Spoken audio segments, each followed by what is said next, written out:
So I made a video recently kind of joking about auditory processing disorder using one of the funny sounds that's been floating around TikTok.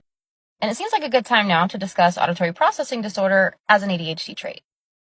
So I noticed that a lot of people with ADHD, especially before we're diagnosed, tend to think that we have hearing problems.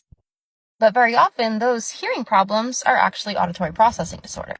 It's not that I don't physically hear the sounds that are coming at me, it's just that my brain struggles to interpret them correctly. And this kind of shows up in two ways. So in the first situation, there's just kind of a delay in processing. I hear the sounds coming at me, but my brain cannot interpret them into any kind of meaningful, recognizable words. Basically, it just sounds like gibberish. My initial reaction to that is usually, what? But what happens a lot of time is that as soon as the person repeats themselves, then it suddenly clicks in my brain what they actually said, and so as they're repeating themselves, I'm now answering their question. And then I get the, why did you ask what if you heard me in the first place? So I've kind of learned that when that situation happens and I just don't process anything meaningful, if I just wait a couple seconds, sometimes it'll click. You just kind of get the blank stare and then the light bulb in the meantime. Oh. In the second and often much more entertaining situation, I hear the sounds coming at me, my brain interprets them into legitimate words, but those words make absolutely no sense in context.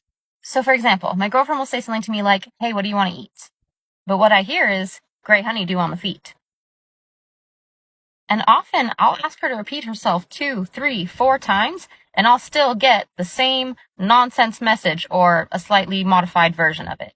It gets really frustrating at times for both me and for her because I feel like I'm just stuck on stupid. I know that that can't possibly be what she's actually saying, but I cannot figure out how to actually process those words correctly.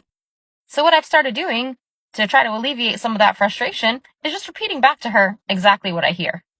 We both get a laugh, it provides a little bit of comic relief, and eventually we get to the point of what she was trying to say. This can cause a lot of difficulty in social situations or learning type situations where the words are coming at me, I'm physically hearing the words, but I cannot interpret them in any kind of way that actually makes sense with the context of the situation. And asking somebody to repeat themselves multiple times starts to make you feel pretty dumb after a while. A lot of times, honestly, I just give up and pretend that I heard what was going on if I can get away with it.